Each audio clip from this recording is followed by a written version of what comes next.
Guys, आपने skiing game के बारे में सुना है? सुना होगा, और नहीं सुना तो देखा तो जरूर होगा, जिसमें एक लकड़ी के पट्टे पे खिलाड़ी बर्फ के ऊपर यानी कि आइस के ऊपर स्लाइड करता है। अब ये एक इंडियन गेम तो नहीं है, लेकिन अगर मैं आपसे सवाल पूछूं कि वो कौन सी पहली भारतीय महिला है जिसने इंटरनेशनली भारत को पहली बार कोई पदक दिलाया हो स्कीइंग में, क्या आप जानते हैं? चलिए मैं आपको बताता हूं।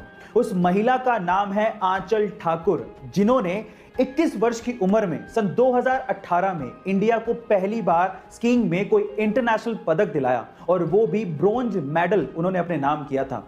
और इस पर प्रधानमंत्री मोदी जी ने उन्हें मुबारकबाद भी दी थी। गाइस, आपको ये इंफॉर्मेशन कैसी लगी चैट सेक्शन में जरूर लिखिएगा। ऑक्सीजन का सिलेंडर और एम्बुलेंस शहरों में ही नहीं मिल पा रहे तो गांव तो दूर की बात है। ऐसे में अगर गांव में कोई कोविड पॉजिटिव केस आ गया तो उसकी जान कैसे बचाई जाए, ये करके दिखाया जोधपुर के तापू गांव के एक बेटे ने, जिसकी मां कोविड पॉजिटिव थी। अब गांव में तो ये फैसिलिटी है नहीं, तो गांव से अपनी मां को जोधपुर लेके जाना था, लेकिन एम्बुलेंस अवेलेबल नहीं थी।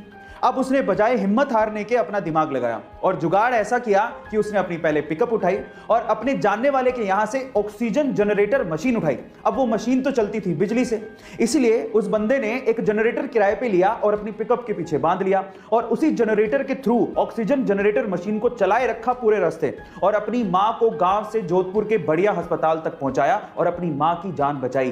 गाइस, आपको ये घटना के बारे में सुन के कैसा लगा चैट सेक्शन में जरूर लिखिएगा। रजनीकांत को साउथ में थलाइवा क्यों कहा जाता है, एक इंसिडेंट से समझिए।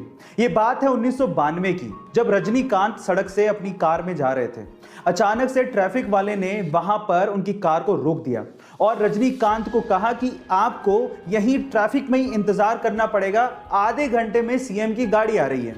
तो रजनीकांत ने कहा कि इंतजार तो ठीक है, लेकिन आधा घंटा बहुत ज्यादा है, सीएम की गाड़ी आने में टाइम है, हमें जाने दो, लोग परेशान हो रहे हैं। लेकिन ट्रैफिक पुलिस वाला नहीं माना, उसने कहा कि नहीं, आपको इंतजार करना पड़ेगा।